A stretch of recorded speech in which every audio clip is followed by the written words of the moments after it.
What is going on, everybody? Welcome to Yamcast number 16. Today we've got a ton of fun submissions for one of our contests we are doing. We've also got a bit of news from the MotoGP side of things, and then we're also going to be doing call-ins from our sweet Discord boys. Remember, if you want to join up on these streams, you want to join up on our call-ins, all kinds of cool stuff, go to yammie.co. You can sign up, be a member, and just join up and hang out with us. It's a pretty good time. Let's get into it.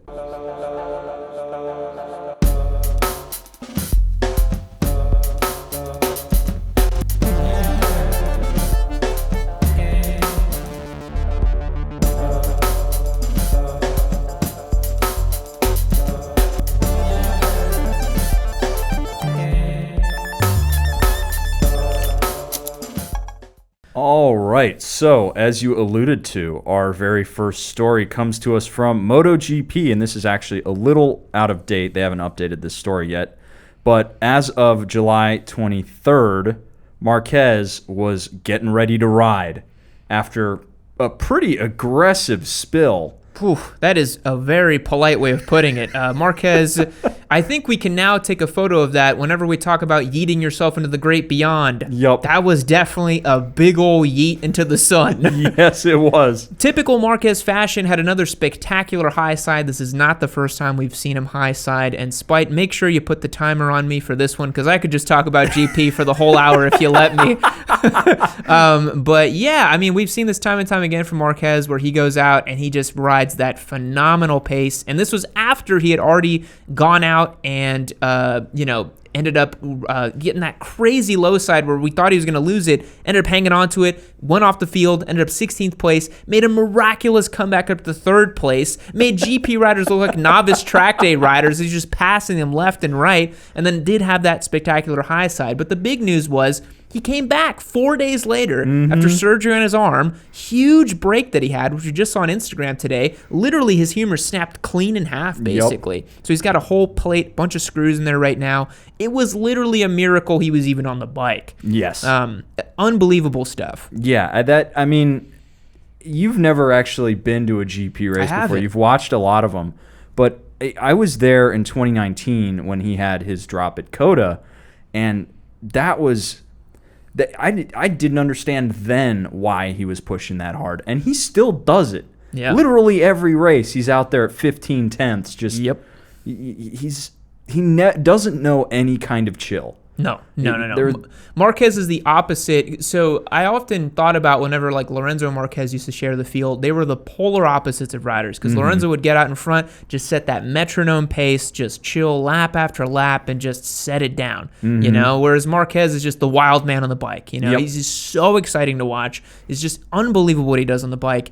And honestly, right now, GP just isn't the same without him. No. It's hard. It's not that it's hard to watch. Quartararo's out there. A lot of cool stuff is happening. Vinales setting, lap records, but Marquez is just so entertaining to watch. He's a very electrifying presence. Yeah. I mean, it got to the point, actually, my first time going to MotoGP in 2018, he was so far ahead. Yeah. That, it was actually more fun to watch Moto2 than GP because it was actually, a contest. Yeah, a lot of people complained about that in the past couple of years, where it's so like, far ahead. Why is he so good? It's not even fair, you know? And I guess now, like, his only handicap is himself. Yeah. He just wants to go full send all the time. Every single time he's on the track, set a new record. I would like to tell you this, just to give you a moment of humility, because I just thought of this. Marquez, with a broken arm, set a lap pace whenever he went back out that was only about 1.2 seconds off from the leader of that qualifying lap. So literally, Marquez with a broken arm is probably better than anybody watching this video right now. It's just crazy what these guys do, man. It's just unbelievable. But I truly think that based on the feedback we got from him on his practice session, trying to get out there, trying to feel on the bike, some of the stuff he was saying about swelling up and his arm going numb, that's not good news. No. I personally think that Marquez is very likely to be out most, if not all, of this season. Yeah. And some people tried to make me eat crow because they're like, oh, look, Marquez came back, blah, blah, blah. I'm like, he is seriously injured. There is no way he's going to be competitive this season. No way. and he would be crazy to try to come back and be competitive while he's trying to heal, you know? Yeah. I mean, that's the like second half of this whole story is he was going to go out and test on that Saturday after he had that major surgery to get his arm put back together. And they were like, well, he wants to do it, so we got to let him do it. Yeah. There's a line in here. Let's see if I can find it really quickly. So I want to make it clear that Honda never pushes riders to race. We respect the riders' condition and also their opinion. So, of course, he was like, I'm just going to go out there and ride, and there's nothing you can do to stop me. Yeah. Yeah, like literally, he's just like, well, you know, I'm the best talent the MotoGP has ever seen in a generation, so I'm just going to do whatever I want. Mm-hmm. But it was funny hearing his post-ride interview where he's like, you know, I go out there, I have the good feeling, I feel good on the bike. All of a sudden, I have the bad feeling. I get off the bike, I say stop, I say no more riding. I love how like clear cut these guys think. You know, They're just like, I ride bike, I feel good. I ride bike, I feel bad. No bike ride, stop now. Yep. They are so single-minded. It's pretty incredible. So we're gonna, you know, I definitely, you know, if I had it my way, I'd turn this whole podcast into GP talk, but I will spare you guys from that because I just have so much to say. I mean, Quartararo's out there. There's so much to say about Quartararo. There's so much to say about, I mean, Rossi got a podium for God's sake. There's so much to say, but suffice it to say, GP is going to be very, very interesting this year, and I would love to tune in every week, just even for 10 minutes, and just talk about GP a little bit because it is very, very fun. But we have other things to talk about. What else is on the docket? Well, we are going to move right in because we have so many entries in our giveaway this week to our call-in section. So let me share the number with our Discord boys, and we'll get started with that. Let's do it. All right, guys, now we're doing our call-in section for the podcast. We're now going to chat with some of our Discord boys and have some fun. Hopefully we got some good questions. Let's see. Hello, Steven. You are on the Yamcast. How's it going? Hey, what's up, guys? That's hilarious. I actually just saw it pop up, and I called it, and I'm number one. So You're number one, yeah. Someone's got to be first, and it was you. What can we do for you? Hey, got to be first in something, right? Yep.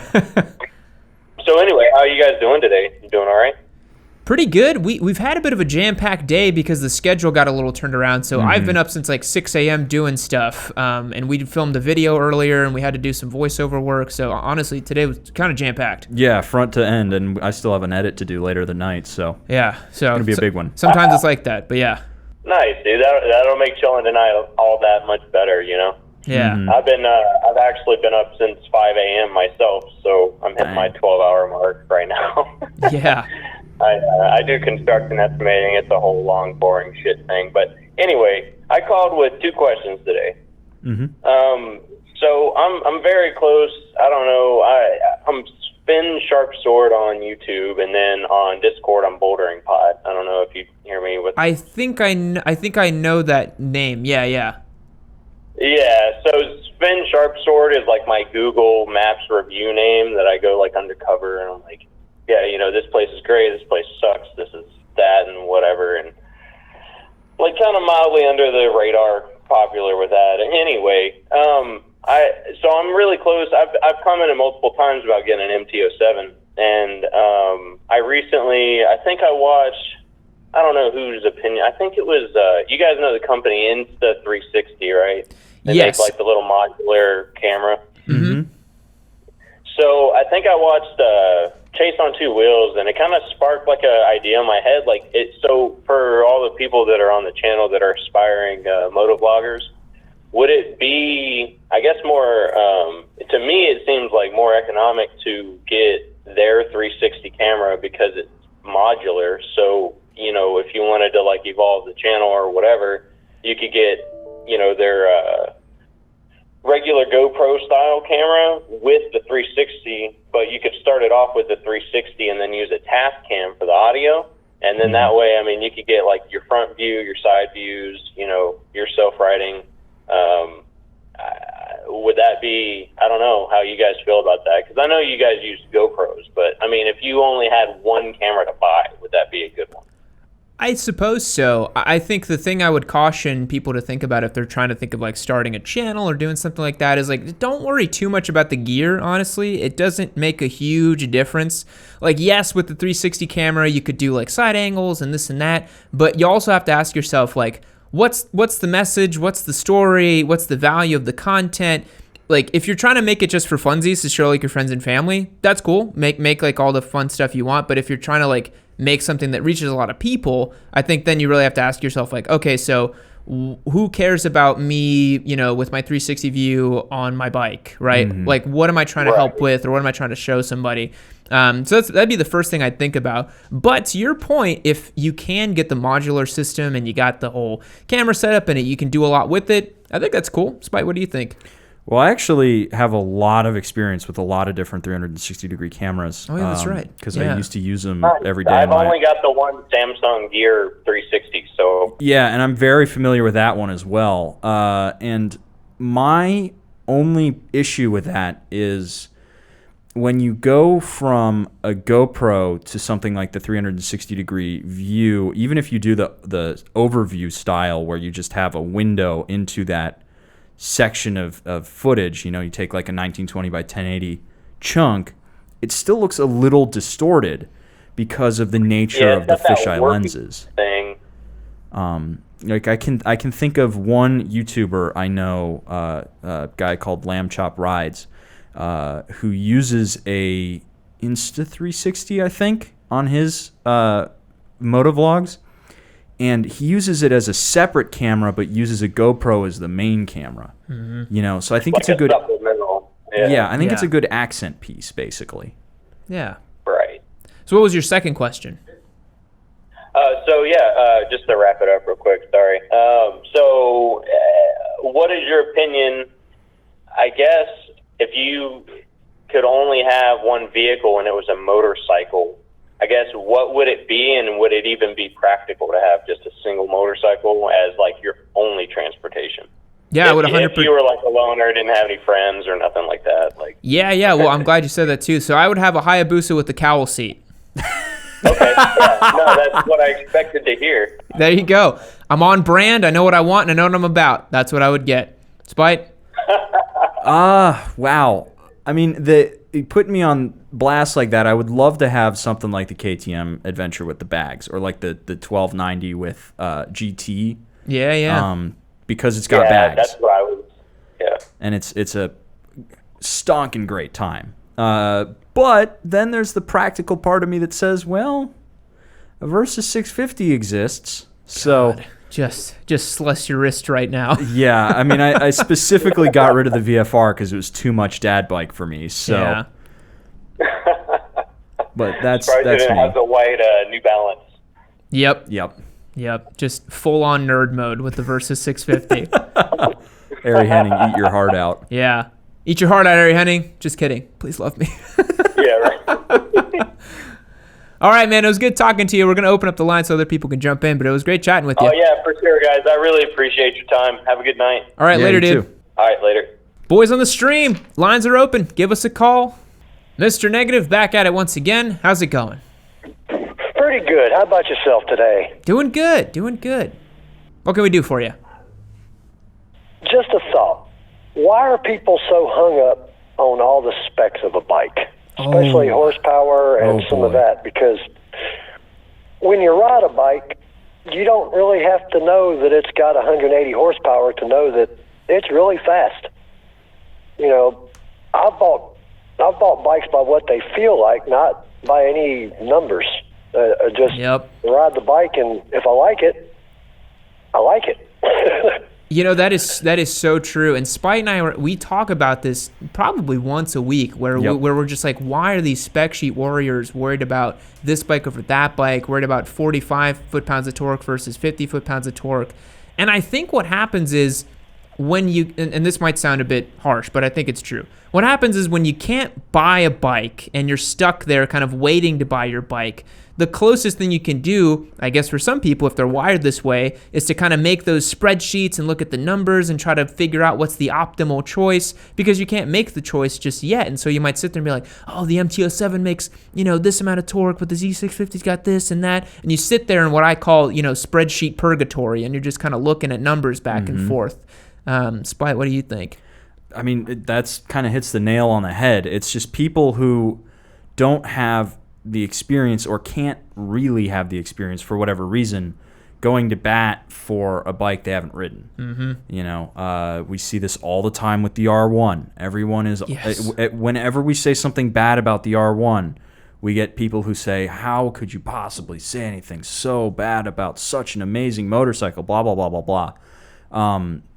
What you need to realize about a motorcycle, you know, it's just about having fun. And if you are on a bike and you're having fun, you're doing it right. If you're not, you're not. So if you're looking at the spreadsheet, just go ride the motorcycle. Just go ride it. Figure out a way to ride it. Yeah. Just one. You can look at different segments and know, you know, if it's an ADV bike, it's probably going to have torque. Mm-hmm. If it's a bagger, it's going to have torque. You know, if it's a sport bike, it's going to have high end. Mm-hmm. You know, it's going to go fast.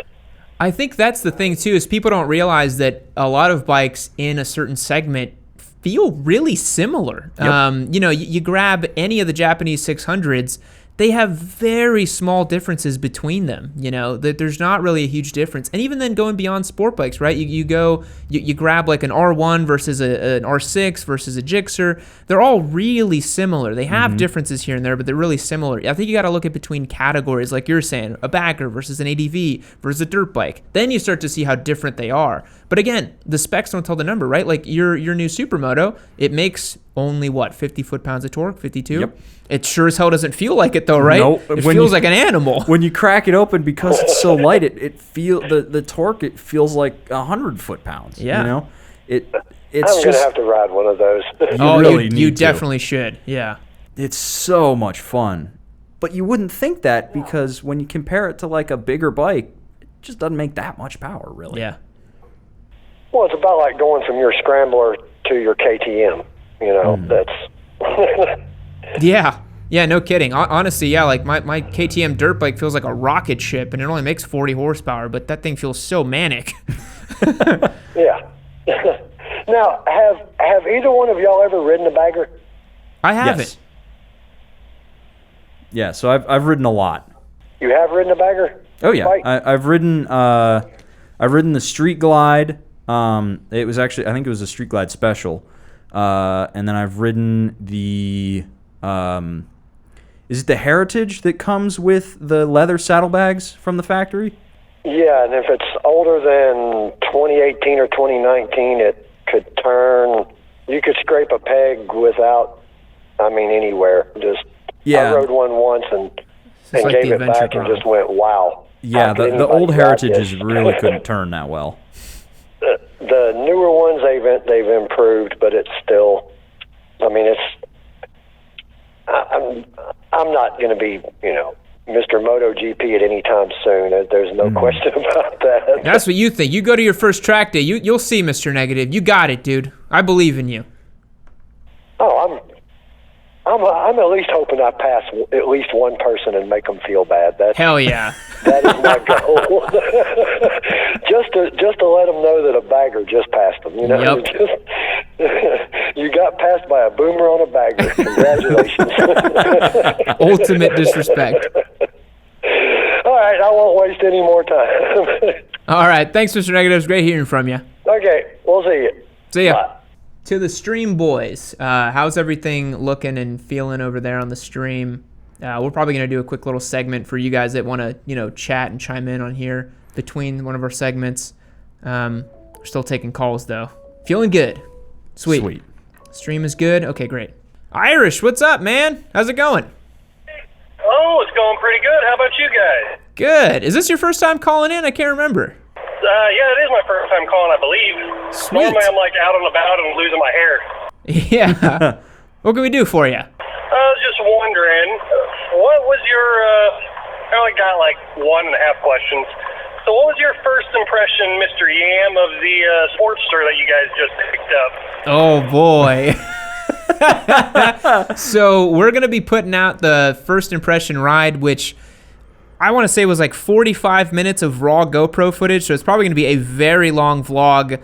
I'm not going to beat around the bush. It's not a great motorcycle, but I know that we can do things to make it better, which is going to be great. So I really didn't like my first impression on it. It melted my boot, which I also didn't like very much.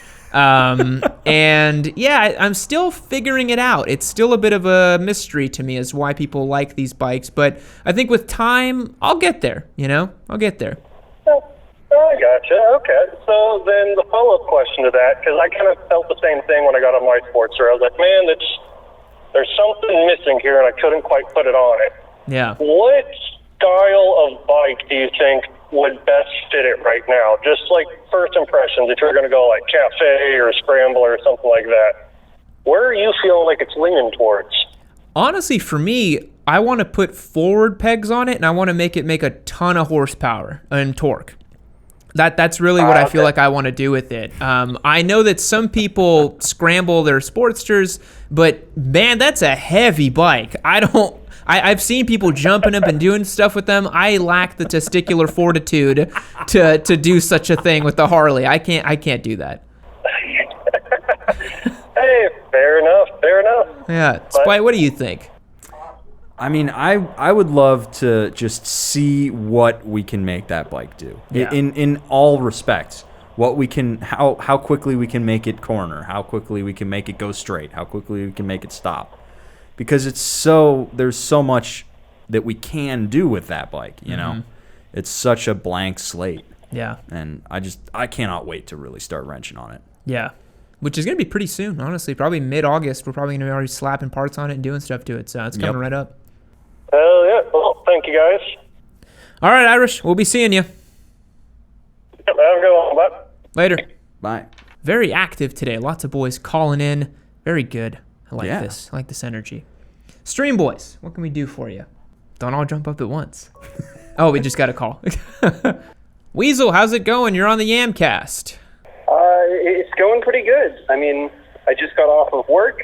I just finished signing up for my last semester of college, which means that student debts are almost done, which means MSF course. That's pretty good. Yes. Super freaking excited for that. Hell yeah. I've got just a handful of questions. One, I posted an image that I found about KTM's shareholders meeting with their upcoming lineup of bikes that they plan on releasing in the next 2 years. Did you guys get a chance to look at that? I'm pulling it up right now. So we see. There's a lot of really exciting stuff. I'm curious here. Are some of these motorcycles that are blanked out, I guess, are secret releases or something like that? Yeah, or they're planned bikes. Some of them have been confirmed, like the 490 platform has been confirmed by KTM CEO that they are developing it currently, and that they should start releasing some lineup of the 490s and 501s for the Huskies, with some really nice adventure bikes, an RC 490, and some Dukes, obviously. Yeah, I am seeing a super sport silhouette here, which makes me very excited. That's probably going to be maybe the new RC 490 or something like that. We'll see what that kind of looks like. My dream would be an RC 890, but I'm never going to get that. I just thought you guys maybe should take a look at that because it got me real excited. I think a 501 Husky ADV would be really awesome and right up my alley. Yeah, that'd be really cool. And just another question. I am right at the phase where I need to prepare to take my MSF. I've got a helmet. It's a Bell MX-9 MIPS. I've got goggles for it. But gloves and boots, I've been told, are what I need. Mm-hmm. And I don't have any boots that would be suitable. I don't have any gloves that would be suitable. What would your recommendations be for that, for someone that wants to transfer from the MSF to a dual sport like the 250L Rally? Right. So to take the MSF, I think you can actually do it with just any ankle height boot and then any type of glove. So you don't need anything special to just take the MSF. So if you want to kind of defer that cost later down the road, you can. But if you want to go ahead and get the gear right now, there is a great set of adventure boots by Forma that I would recommend. They're really sturdy, really big. They come in a cool, like kind of, brown leather kind of look. Those are really good. If you want to go full Dirt Boy spec, the Alpine Stars Tech 5 is always there for you. That's the boot I use. Really, really love that boot. It's super sturdy, super dense and big. And then for gloves, honestly, I really like, if you're going to be seriously off-roading, the lightest and lightweight gloves you can get are usually the best, because when you go down off-road, your hands don't usually go down first. It's usually like your shoulder or your elbow, so you definitely want to have the padding there. So honestly, just check out some 100% gloves. They should do the job for you. Spite, what's your recommendations? Honestly, what I did was I just went to Cycle Gear and put my helmet down and was like, this is the pile where I'm going to start my purchasing. And I just walked through the store and just found stuff. What a baller. Damn. Went in there, open credit card, just like, give me what you got. Yeah, it was right before we went to Big Bend. I went in. Yeah, pretty much. I basically walking in like an absolute baller. This is the cash. Give me the gear. And I walked in. I was in there for like about 90 minutes just wearing this gear. And I found pants, boots, gloves, jacket, jersey, and shin pads. Yep. And I ended up spending like $400 in there. And it's all gear that I'm going to continue to use because it's really good. I'm a very firm proponent of spending money to get the right thing. Because otherwise you get two things. Yeah. Right? You get the wrong thing first, then you get the right thing. Yeah. So spend the money. As am I. Yeah. So what else can we help with you? No, that was it. Thank you very much. I will definitely go check out some of that gear, and you guys have a good rest of your day. I'll keep watching in the background. Sweet, man. Let us know whenever you get that bike. I'm sure it's going to be exciting. Okay. See you guys. All right, later. See you around. One thing I'm noticing right here is this looks like the 950 that Zach Quartz has. It kind of does. That little blacked out looks like a 950. With the big exhaust, yeah. It doesn't really look like my SMCR. And I really like the look of my SMCR. Yeah. There's something about the dual sporty Supermoto that I like. Dude, I love the EXF or EX350F or something like that. The dual sport 350 they have. That's a cool bike. Hey, Mobius, you're on the Yamcast. How's it going? Hey, it's going forward. How about you? Good. What can we do for you? Well, I had a couple of questions for you guys. First, I'm sure a small handful of people know at this point that I'm the resident garbage Buell Blast owner. But I've kind of been eyeing up my next bike since I've had it for about a year now, and I have two trains of thoughts that I was looking at. Because my dream bike has always been a street triple. It's just the sound and the look that kind of caught my heart, after growing up with Harleys. But I've been seeing some deals for some bikes that seem like they'd be really interesting, and they kind of they give me that yearning for something different. Do you think that it would be more worthwhile to go with a bike that's not my dream bike for my second, or do you think that I should just have the patience to wait for the moment for it to come along and go after it?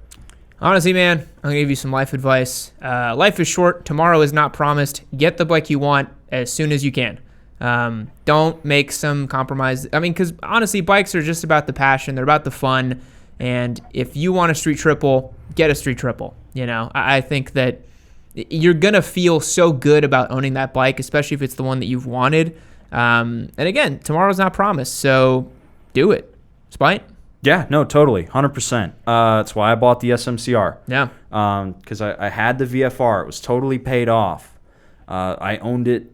It was my motorcycle, but it was sensible to keep it. It just didn't feel right anymore, and so I got rid of it, and I got something completely ridiculous and silly, and I now owe money on it, but who cares? I have a bike that I love, and I can afford to keep it, so I'm going to keep it, and I'm going to ride the fucking wheels off that thing. Oh, yeah. So, honestly, I say just get the bike that makes you happy. Yeah, my example of that was, I got another Daytona 675R because it's just the bike that I love the most, and I really wanted another one, and I feel awesome every time I ride it. I love that bike.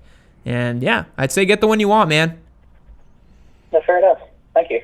You've existed in Buell Blast purgatory for long enough. You deserve to love yourself. I'm sorry. I don't know. It's actually kind of fun being around it because where I live, there's a very small handful of people that are into super sports, and then everybody else is cruisers because that's just how the Deep South is, apparently. Mm-hmm. But hanging out with both crowds, it's fun. It's funny to watch them accept it as something completely different because the sport bike guys and the super sports think, oh, okay, that's just a funny looking Harley and it's kind of cool. But then the cruiser guys look at it and then they're like, huh, that's a weird little cafe racer. And I've actually let a couple people ride it just for shiggles, and the smiles that I get from people, it's honestly surprising, seeing people with road glides and giant baggers that absolutely love this thing. Yeah, because I think they have just some sort of like shared kinship with the Buell brand, right? So that's pretty cool. Yeah. The other question that I had, since all of your outros are now going straight to filming gags and memes, how do you feel about your music production? Do you feel like there's less opportunity for it now? Do you think it's something you want to focus less on? To be honest, it's something that has taken a backseat for quite some time. I mean, the channel and I guess the whole thing around it has kind of grown to be such a big thing that it's kind of all encompassing. So I kind of still make, music and sounds here and there where I can, but it's not a super big priority for me anymore, unfortunately. But it is something I still deeply love and care about, and maybe someday I can revisit it and keep doing it. But as of right now, motorcycles and Yammie Noob is kind of like my whole life, unfortunately. Not unfortunately, but, fortunately, let's say. But it is what it is, yeah. Makes sense. Yeah. Well, thank you guys very much. Y'all stay safe out there. All right, man. Thanks so much. Stay safe. Talk to you soon. I think we're good on the call-in, so let's call it, and then let's move on to the next section. I think Sounds the next good. section, let's hang out with these guys for a little bit. I think that would let's be good. do that. Yeah. All right, everyone. We're now going to move on to the next part of our podcast. It's going to be looking at our Wretched Craigslist submissions and picking a winner for this week's contest. Let's do it. Alrighty, everybody, we're now moving on to the contest portion of our podcast. We are looking at some absolutely wretched motorcycles today, picking a favorite of the pack, and then choosing a winner to win a $100 Revzilla gift card. So let's get into it. Let's dive in with our first entry, which comes from Sir Braps-A-Lot. And this should look familiar to you. Oh, no. It's back. It's never left. It's never left. Yeah.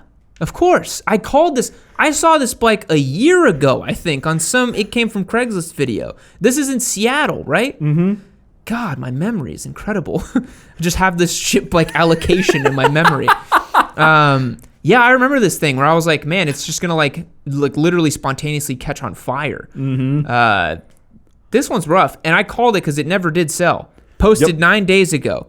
It's just been posted and reposted and reposted over and over and over and over again. Hoping that it sells. That is unbelievable. It was a Yamaha Maxim 750 and show it on the channel. My bad, guys. Yeah, it was a Honda Maxim 750 and is no longer. So it's this one. I think this is just like a classic, cult classic. Absolutely. I mean, this is truly one of the classic bikes that we've found on Craigslist. And I'm kind of happy that it has come back around because, boy oh boy, is that one. I mean, just look at it. It's like somebody did that. Oh no! That's a new photo. That wasn't. I would have definitely said something about that. What the fuck is that? It looks like a gigantic gas canister on wheels. Oh, that's horrible. That way they can ride it in the rain without electrocuting their nuts. Without just, oh my God. Yeah, no. No one's ever buying it. You shouldn't have ever made this. One of a kind. It's always one of a kind, isn't it? I love when they say that. So $2,200, custom battery. Yeah, I've seen this one before. This is going to be hard to beat. That one's special. That one's special. Yep, that one is very special. So I'm going to go ahead and for our rank on that one, I think I'm going to give it a nice, what do you think? Out of 10? Yeah. Like a 9. Yeah, that we'll give that one a 9 right there. Yeah. And this is 1 to 10, 10 being the shittiest, rattiest thing, and then 0 being like beautiful, perfect bike. We're doing it backwards today. So our next one is coming to us from Venom MMXXIII, a classic. Venom 2023, 2023, yes. With Roman numerals. I need to find his folder here. This is one where we don't have actual links anymore. But he did send us this. So this is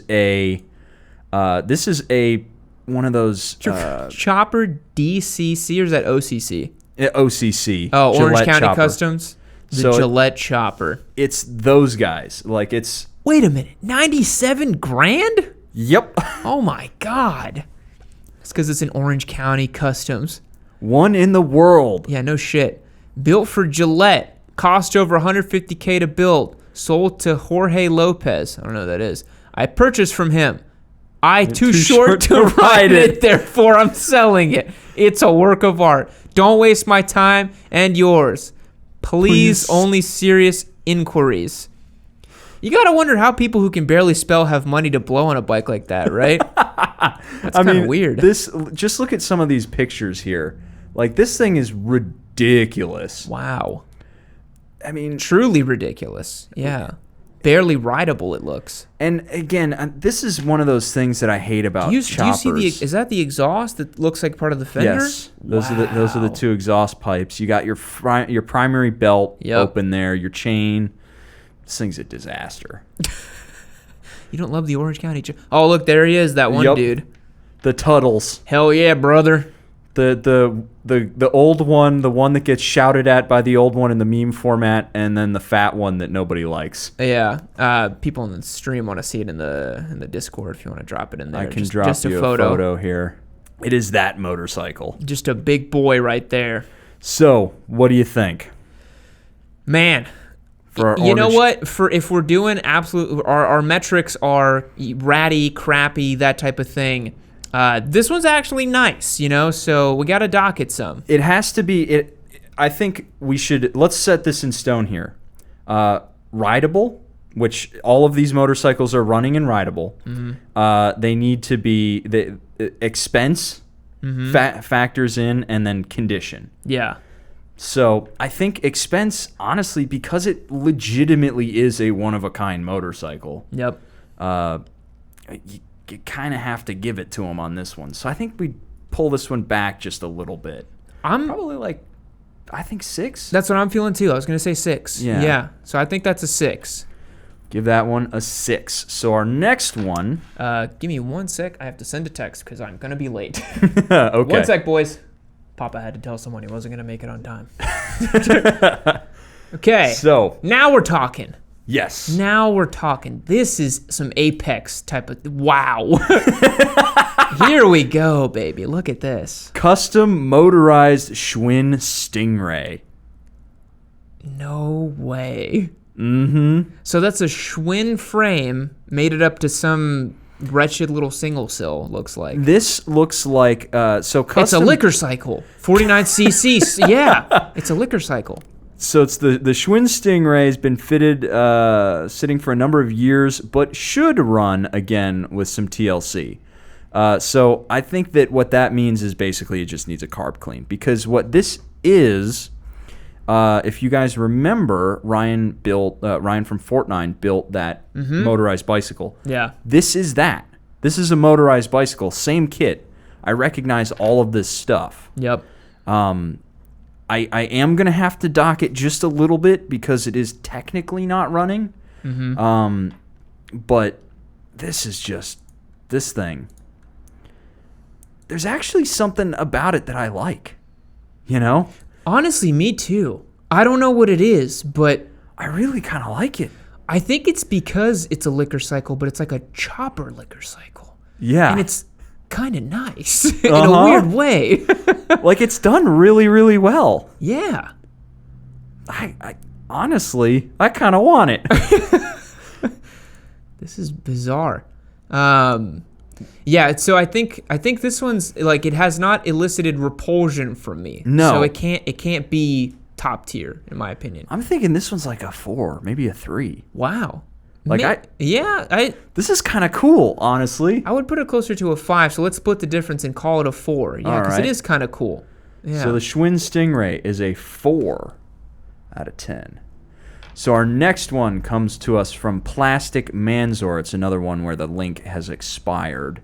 So I'll drop a photo for you boys in Discord here. There's actually only 2, so I'll upload them both. This is, we were going to have one. Yes. Yup.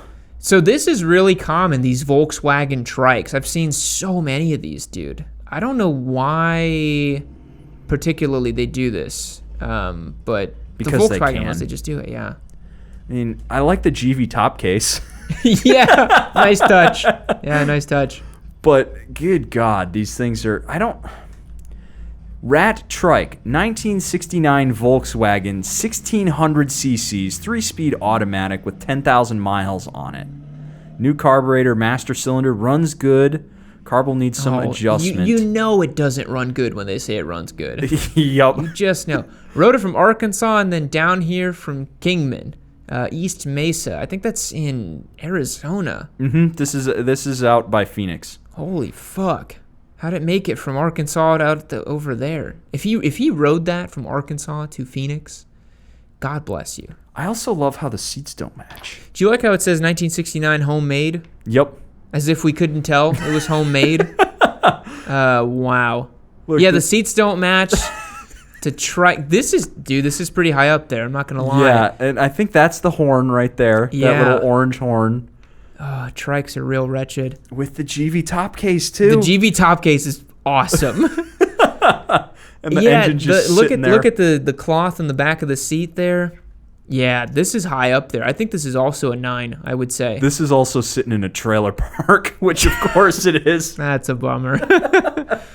Yeah, let's rack this one up as a 9, I'd say. I'd say, yeah, that is a very good one. So next we have from Basic Poi another one where the link has expired, which this is why we have you guys submit this stuff. Yep. We will start with the description. Oh, dude, this is rough.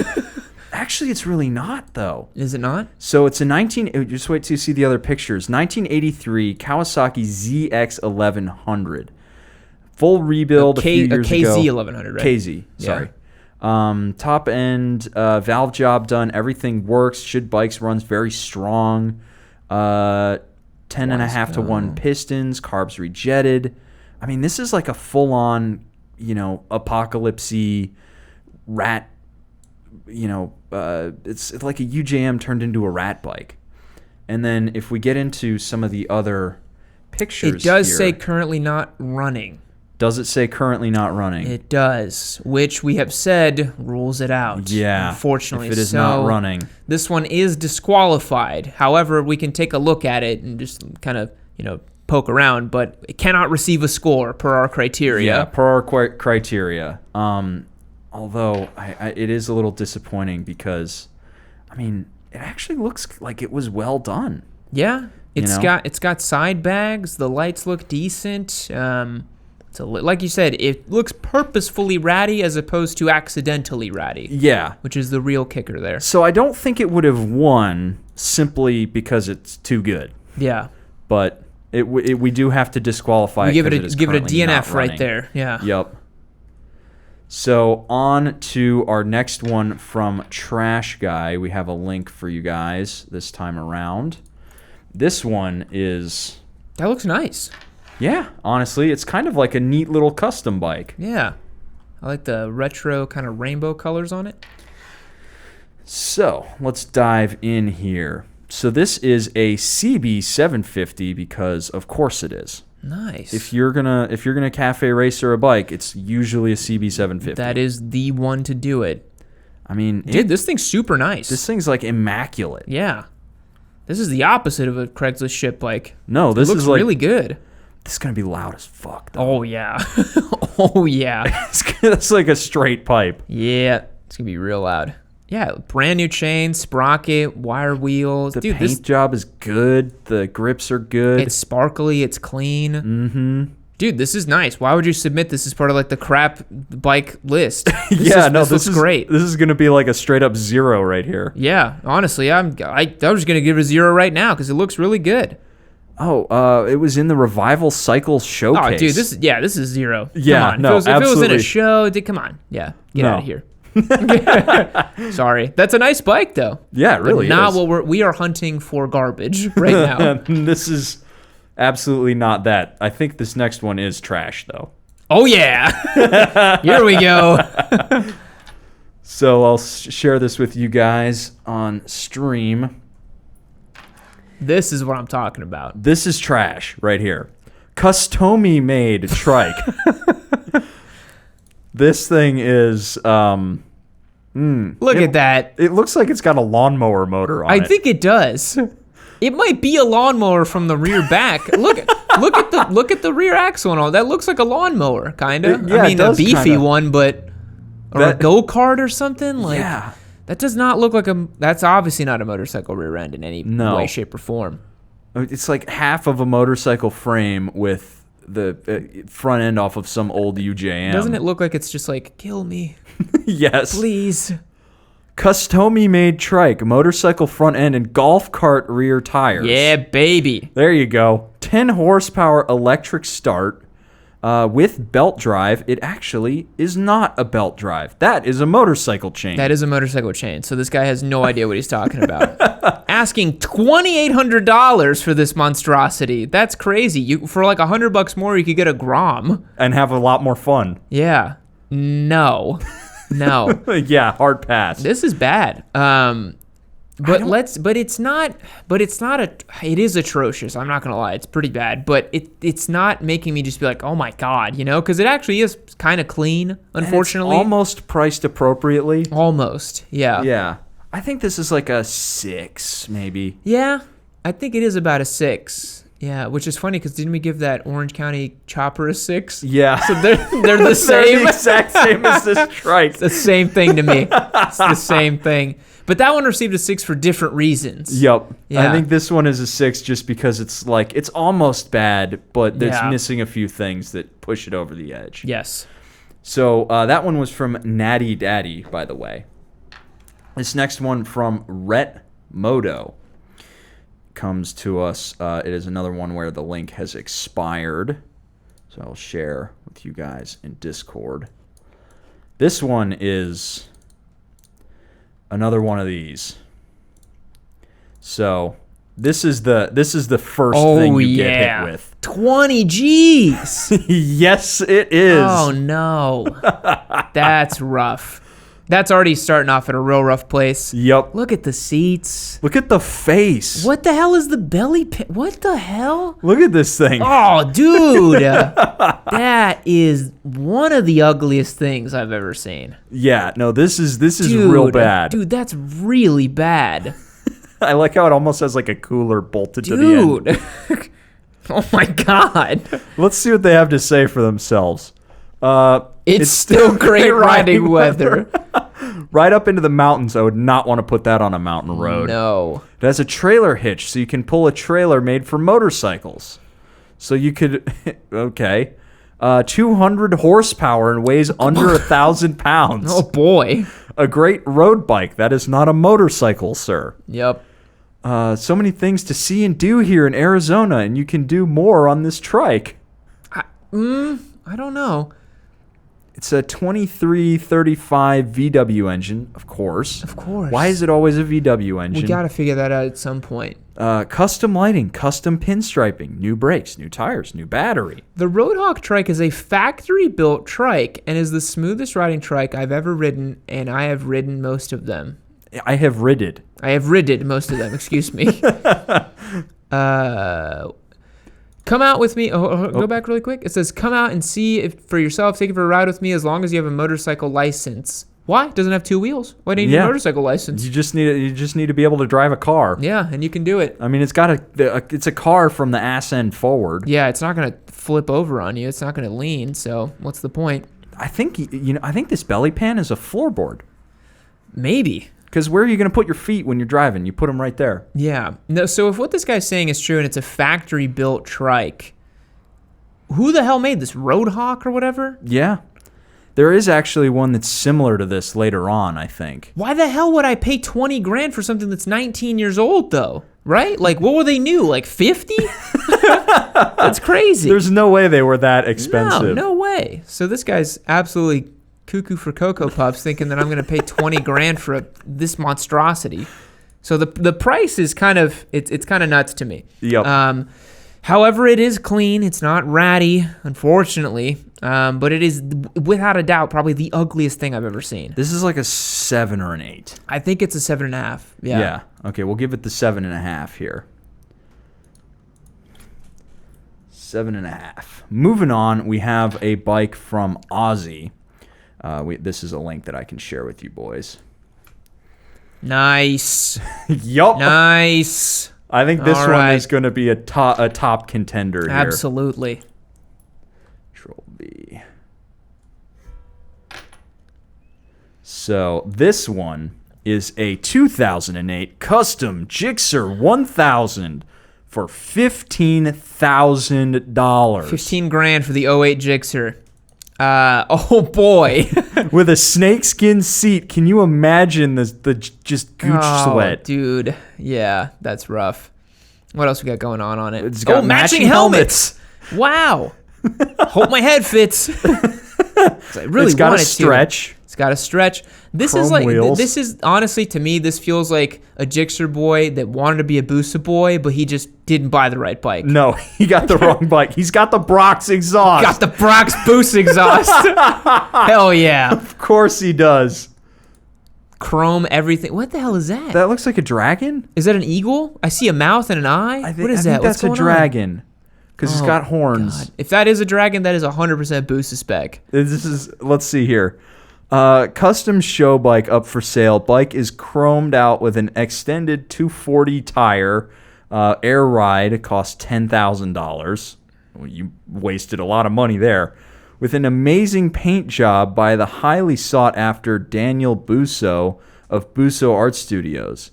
The bike also has snakeskin seat with 2 helmets that match the bike's custom paint. Absolutely wretched. The price is insane. The whole thing is ridiculous, but it is well made, I gotta say. Yeah. It's clean. You can see everything. He took care of it. He's got the exposed clutch cover too. That's kind of neat. Yeah, he's got the stretch. Is it ridiculously ugly? Yes. So that starts it off at about an 8, but it is kind of clean. So this to me is like a 5. Honestly. But you also got to remember it's $15,000. It's now a 6.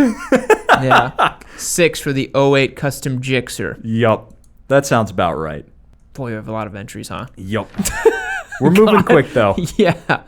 Another one that's got a link for you. This is the 2001 Yamaha YZF-600R. Now this we might be looking at Apex Predator material. Yup. This might be our 10. I also love here, you boys will notice, the first thing that I noticed, of course, was this is the YZF-6R, not an R6. Yep. Very important to note that back in the early 2000s and late 90s, Yamaha literally made an R6 and a YZF-600R. 2 completely different motorcycles. And I think the reason why he has that photo that you just saw there is to show that it's the right side up shitty forks that this bike came with and not the actual suspension that an R6 came with. They look like one of them is overcompressed over the other. It probably is. I wouldn't doubt it. This is missing bodywork. Ooh, boy. Look at that chain. The chain is one of the most rusted things I've ever seen. He's got duct tape on the fairings. This is truly probably like the pinnacle of ratty 600s that you see on Craigslist. 17,500 miles on the clock. Looks like he's got a bird's nest right up there. I can't believe it has that little mileage on it. It looks that beat up. I know, right? God damn, dude. It's definitely been down. There's some rashing on the case covers there. Yeah. This thing's atrocious. Let's see what words he has to say. Starts and drives, but not inspected or registered. Great start. I turned the idle control knobs now that it's hard to get it to start. Like it's not getting gas. Okay, I know what that's these old shitty bikes, these idle control knobs. That's not how you fix it. It's a carbureted bike. You need to fix the carbs. Yep. Bike needs some work. You don't say. Mm-hmm. Also, the fork seals are bad and need replacement. Also included. Yep.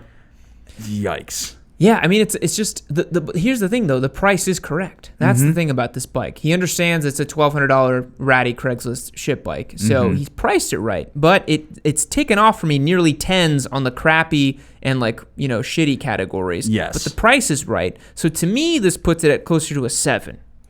What really? would you You're say? going to go that low? I'm going to go that low. I think it's a 7. Wow. Okay, I was going to say something like an 8.5. Just because of how this is going to take a lot of work. Yes. It is not worth $1,200. I'm getting Hentai Hornet flashbacks looking at that 4-sill. Let's put it at an 8. Yeah, let's put it at an 8. I think that's an 8. Okay. This next one is going to go quick. This is from Just Playin'. That's actually, I clicked the wrong link there. This one comes to us from Anchorage. Whoa. Yep. Now we're talking. I'm excited about this.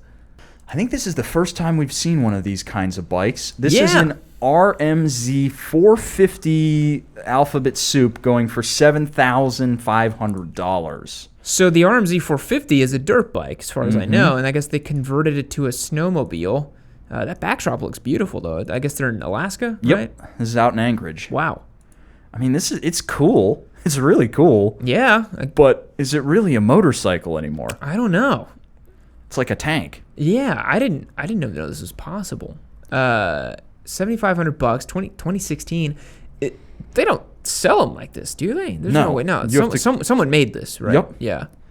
Bike was rebuilt at 50 hours with a new top end and crank, so it actually has the work done to it. Yeah. Has the Bob thermostat, radiator guards, a service hand guards, Baja Design Squadron LEDs, timber sled tunnel bag. The wheels are also included. So if you want the wheels. Hey, cool. I don't know how you would attach them. Is this like a modular snowmobile motorcycle thing? I think you can take the tread off if you want. Wow. But the guy doesn't want any trades for it. So he knows what he got. He knows what he got. I don't know anything about snow-oriented vehicles, like next to nothing. So I've ridden a snowmobile once in my life. Yeah. And I would not want to do it like this. Yeah. Like a snowmobile that's like got the jet ski tread and stuff, that's okay. But this is Yep. hard pass. This I think. The photos are tough to look at, but like I can't tell the condition that it's in. I'm gonna give it like a 4 or a 5. Yeah, I think a 4. Yeah, I think a 4 is fair for that. So let's move on to the next one. It's another one where the link has expired. I'll drop some photos for you. This comes to us from this Motorbike Mike. So Got a Cushman? No, a Push. Push Maxi 750. My buddy had one of these. Really? Yeah, they are wretched little things, but they're interesting. Top speed of about 24 miles an hour. Oh man, eat your heart out, Grom. This is my daily commuter to work. A few miles down the road. Probably takes him a couple, 10, 20 minutes to get a few miles down the road. Yup. Probably faster to walk there. Interesting. 1977, dude. Yeah. Man. I assume that these are popular because it's a moped, doesn't require a license. You can just jump on it, get human transportation. The bare minimum, it moves a human body from one place to the other. That's pretty good. To be honest, for being a 1977, it's not in bad shape. No, it's got some rust on there. This bike is nearly twice as old as I am, which is insane. This thing is... Let's see here. So, plenty of upgrades as well as treatland.com, which sells upgrades as well as every stock part you can imagine. Okay. Minor surface rust, great original moped. Only thing it needs is a new seat. Okay. No title, though. That's kind of a tough one. Yeah. I don't even know if you need to register such a vehicle. I think if you're going to put it on the road, it needs to be registered. Okay. So the no title situation hurts. Yeah. But for $750, dude, I mean, your exhaust is going to be more on the Supermoto than that. Yes. So you get a whole bike for less than that. So there you go. That's just a KTM life, man. Yeah. I think it's priced correctly. It doesn't look too bad. I'm going to give this like a 3, honestly. Yeah. It's just a little moped, you know? Mm-hmm. And it works, and that's the thing. Yeah. So number 3 for that little scooter. Next one we have from Mr. Negative, we spoke to earlier. We got a 250cc little ratty scooter thing. That looks pretty miserable. I'm not going to lie. So, 2005 question mark. 250cc rat bike for $900. Does this thing run? Oh, look at the wiring on that other side. That looks sketch as hell. Yep. That doesn't look right. Does it even have a suspension on the front? I don't think so. I think, dude, it's fucking hardtail front and rear. Well, that's a Springer on the rear. Oh, here we go. Okay. It's got like 9.5 inches of suspension travel right there. Yeah. Let's see. This 50cc frame with 250cc motor in it. It's fast and not a toy for kids. It is titled as a 50cc, so no motorcycle endorsement needed. That sounds so sketchy. This is really bad. It's probably kind of fast, though, honestly. If you have a 250 in it, and it's a little, like, ruckus-sized bike, even smaller than that. And it's all rattle-canned black. Oh, boy. That's pretty rough. This is kind of high up there for me. Yeah, this is like a good solid 9, I think. What's the price, though? That's the question. $900. Yeah, it can't be a 9 because the price is too good. I would say this is like an 8 because of the price. I'll give it an 8. Yeah. Okay. So, our next one comes from That Irish Bastard. Talked to him a little bit earlier. Oh, boy. Oh, boy. We love a big wheel. This is great. I haven't seen one of these in a while. This one, yeah, baby. I love how the picture's taken at a gas station. Great start. It was a street glide. It was a street glide. It is no longer. It has a 30-inch front wheel, my dudes. Go back really quick and take a look at that brake and brake caliper setup. Mm-hmm. Look at that. Looks like it's a 9-pin caliper. Yeah, it looks like a car brake. It looks like some sort of 6-pot caliper from a car. Yep. Which probably you need to stop that barge.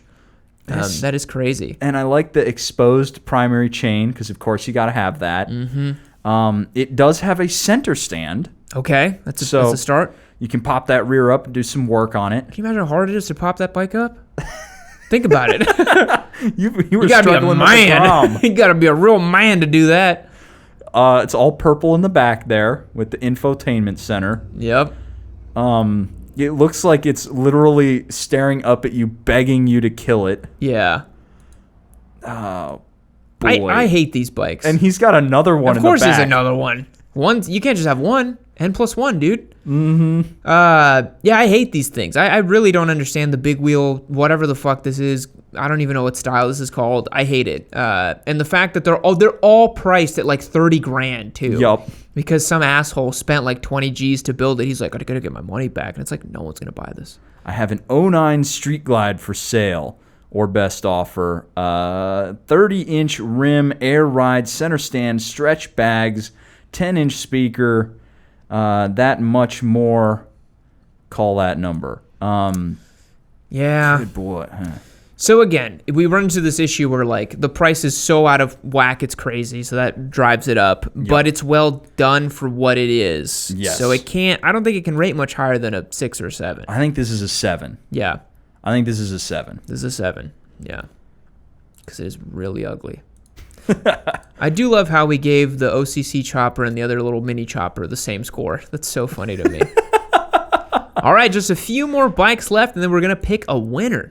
So this one comes from... Hey! What's his name? Toaster Stridsvagen.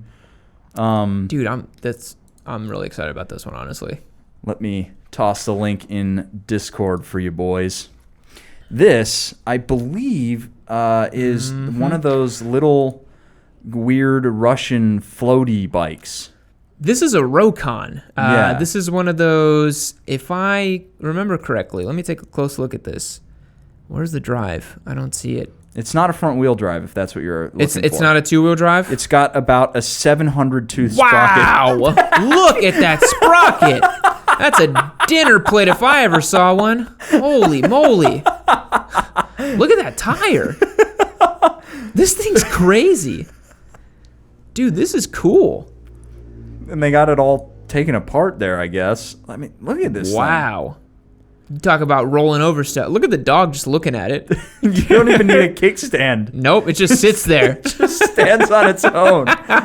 Loud and proud, it just sits there waiting for you to ride it. Look at that fucking sprocket. I can't even believe that. Yeah, you're right. It's like a 700-tooth sprocket. Holy moly. It is a front-wheel drive. It is. I knew it. These Rokons are two-wheel drives. Good God. Look at that. That's a fucking gigantic. You will roll over anything with this. You will make it over any terrain with the Rokon. That's what they were designed to do. You won't get there fast. You won't get there in style, but you will roll over anything with these things. That's wild. So that appears to be what it started out as, and I guess this guy like totally redid it or whatever. Well, let's see. This guy wrote a few too many words, but this was a 1963 with a 125cc, 11 horsepower, 4-speed auto with a Mikuni carburetor. Anyone can ride it 30 miles per hour on flat land. Idle's very quiet. It's a moto tractor, feels like a tractor. Simply lost interest in this machine. Last winter I disassembled it and had to powder coat it. Replaced wheel bearings. So he's taken care of it. He's done stuff to it. This looks like a classic kind of like project in the middle of happening, you know? Looks like this guy's done a lot of stuff to it. Looks like he knows what he's doing too, which is good. It looks pretty clean and while he's working on it. So it's not too bad. He wants, what, $4,000 for it? I don't know. Yeah, he wants $4,000. I don't know what the market for these looks like. So that's a tough one. But... you know, maybe it's worth $4,000. I mean, it's a Rokon. It's a 1963, so maybe it's a collector's item. These things are really weird and interesting. And I think for that alone, I got to make it a little bit lower on the score because I think they're really weird and cool bikes. It was a semi-automatic, which I guess means that's the shifter right there.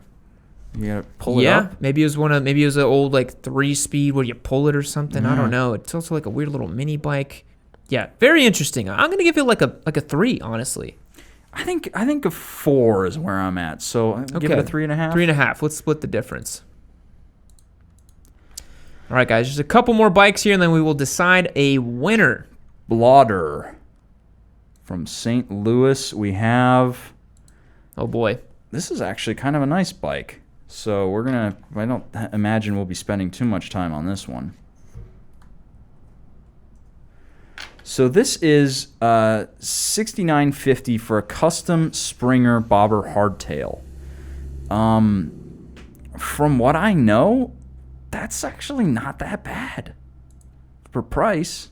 Honestly, no, that's pretty cheap. It does look like he took his grips off of his daughter's tricycle. Yeah, I don't know why he did that. The patina effect. That's meant to be there. Yeah, but I don't love it. It looks like a twin cam motor, I think. I think that's a twin cam, which is a modern Harley. Do you see those pipes? Probably so loud. Mm-hmm. Oh my god. I like how they do this like harsh, like that's a little weird, super acute angle. They're just like, we don't care about flow. Yeah, as long as it runs. This is kind of neat though, honestly. Like, I mean, it's not my style, but I can tell what it's going for. And no front brake. If you look closely, no front brake. If you look closely, you can tell the kind of style it's going for, and the components are really, in good shape. So honestly, I don't know. Like, this isn't that bad. I'm gonna give this probably like a 2. Yeah, I think a 2 is good. I'm okay with the 2. Yeah. All right. Next one comes to us from Wildy. Got another link here, mercifully. Oh, yes. Baby. Now that's pretty good. I knew you were gonna like this. That's pretty high. I knew you were gonna like this. Oh man! Wowee! Wow! It looks like a ball pit turned into a motorcycle.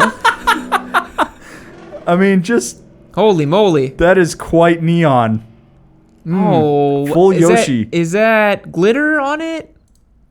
Kind of looks like it. Yeah. What's the first words in the description, real quick? What does it say? Bling, bling, bling. Wow. Pictures don't do this bike justice. I'm sure, buddy. The pink paint has a rainbow flake in the paint. Oh no. Frame is covered with real Swarovski crystals. Shut the fuck up. the fuck it is. Odometer the fuck it is. Fuck you. The paint job is a tri-coat and has been garage kept. There's also LEDs with the remote. Oh, baby. How can someone have such bad taste? How can someone have such bad taste, It has dude? a power commander with Yoshi pipes. It has been dyno tuned, as well as I have additional crystals on the bike if you need it for an additional price. Fuck me, dude. Barely broken in with 6,300 miles. Oh, this could have been such a good bike. I hate to sell it, but I just don't ride much anymore. Ready to move today. Oh, baby. dude, I'm gonna say it. This might be our 10. Look at the frame.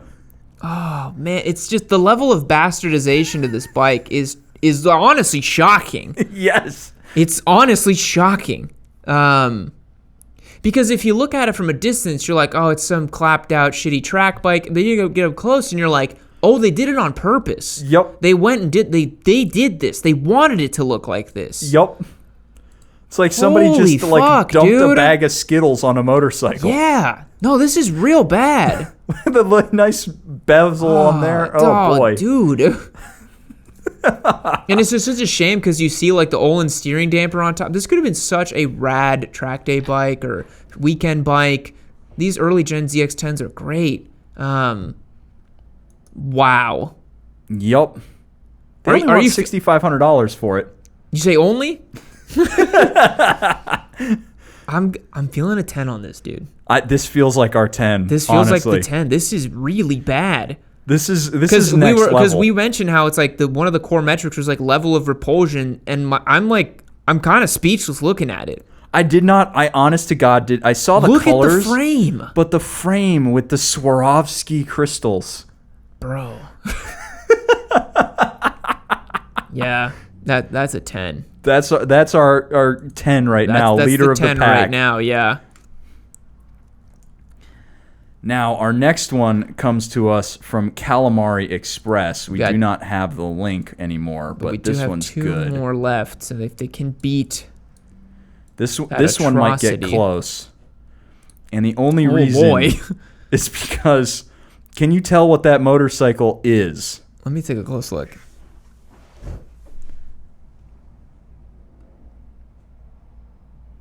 Son of a bitch. No, I can't. Let me see another photo. Wait. Let me look at the second photo.